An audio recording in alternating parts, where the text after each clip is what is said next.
Et Hélène Fra nous a rejoint pour la revue de presse française. Bonjour Hélène. Bonjour Pauline. Et elle a eu ce matin la multiplication des ralliements socialistes PS à Emmanuel Macron avec celui de l'ex-maire de Paris, Bertrand Delanoë. Le candidat d'En Marche enregistre son premier vrai soutien de poids côté socialiste. Et cette prise pourrait rapidement en augurer beaucoup d'autres, d'après le Parisien, qui se demande si Emmanuel Macron va finir par manger le PS.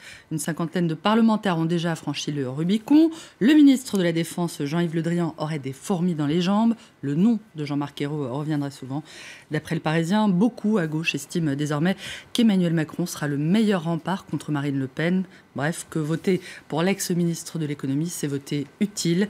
Les proches de Manuel Valls et de François Hollande s'interrogent. Le Parti socialiste vacille, écrit le journal, en évoquant cet autre caillou dans la chaussure des socialistes. Le souhait d'Emmanuel Macron de présenter des candidats dans les 577 circonscriptions lors des législatives de juin prochain. Une concurrence qui donne des sueurs froides à la gauche. Socialistes, gardez votre sang-froid, lance à leur intention leur patron, Jean-Christophe Cambadélis, qui établit un parallèle avec ce qui s'est passé aux États-Unis, où la coupure entre Hillary Clinton et Bernie Sanders a été désastreuse face à Donald Trump, je cite. Et avant le socialiste Bertrand Delanoë, le centriste François Bayrou a été la première personnalité d'envergure à rejoindre En Marche. L'Opinion raconte comment Emmanuel Macron gère ses soutiens avec habileté pour garder une place centrale sur l'échiquier et son positionnement hors parti. Un équilibre délicat pour le candidat qui se dit ni de droite ni de gauche et qu'on voit transformé en géant face aux Lilliputiens socialistes. Dans le dessin de Cac, ces derniers le mettent en garde. Bravache, tu devrais négocier avec nous pendant qu'il est encore temps. Emmanuel Macron qui a reçu le soutien par ailleurs de son successeur à l'économie, Michel Sapin, qui a assuré que le candidat était totalement hors de cause, je le cite, dans l'affaire qu'a révélé hier le Canard enchaîné. Le journal rapporte que l'inspection générale des finances s'intéresse à un possible délit de favoritisme lié à sa visite à Las Vegas en janvier 2016.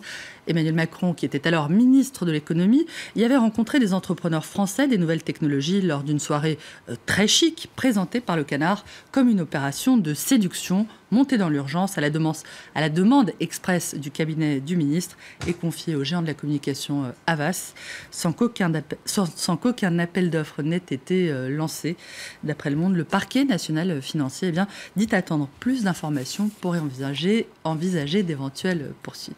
Emmanuel Macron qui pourrait se retrouver au second tour face à Marine Le Pen du Front National. Le Figaro s'intéresse ce matin à sa proposition d'abandonner la monnaie unique, une proposition qui pourrait entraîner une crise financière et bancaire sans précédent, d'après le journal, qui s'alarme de la possible ruine des épargnants et du pays tout entier. L'Europe, quant à elle, ne survivrait pas si la France sortait de l'euro, d'après le Figaro. Une mise en garde probablement peu audible pour les 286 employés de l'usine Whirlpool d'Amiens qui viennent de perdre leur emploi après l'annonce du transfert de leur usine en Pologne et qui rappelle ce matin dans Libération les 850 millions d'euros de bénéfices engrangés par leur ex-employeur en 2016. Les efforts consentis dès 2008, les salaires gelés pour 7 ans et le temps de travail accru en vain. On a l'impression d'être les Kleenex de l'Europe, dit l'un. Dans ce pays, dit un autre, il y a les sans-dents, mais surtout des dirigeants sans cran. François Hollande pourrait interdire les produits Whirlpool sur le territoire français, sortir de l'impuissance, je cite. La classe politique française à laquelle Libération demande de faire preuve de plus de transparence. Libé a souhaité proposer 6 engagements de moralisation financière aux candidats à la présidentielle qui auraient tous répondu, à l'exception de François Fillon. Parmi les propositions du journal, l'interdiction pour tout parlementaire de toucher une autre rémunération privée que son indemnité d'élu. Globalement, Pauline, tout le monde est d'accord, tout à fait ou plutôt d'accord. Bref, il n'y a plus qu'à. Comment créer de vrais contre-pouvoirs pour éviter les conflits d'intérêts chez les parlementaires et expulser enfin le CAC 40 du Parlement. Question également, on le voit, de l'humanité, qui résume ainsi à peu près le débat. Servir l'État ou s'en servir, il faut choisir. Un mot pour terminer de la claque administrée hier soir au PSG par le FC Barcelone. Les Parisiens battus 6-1 en 8e de finale retour de la Ligue des Champions. 3 buts encaissés en 7 minutes. Inqualifiable, s'émeut l'équipe.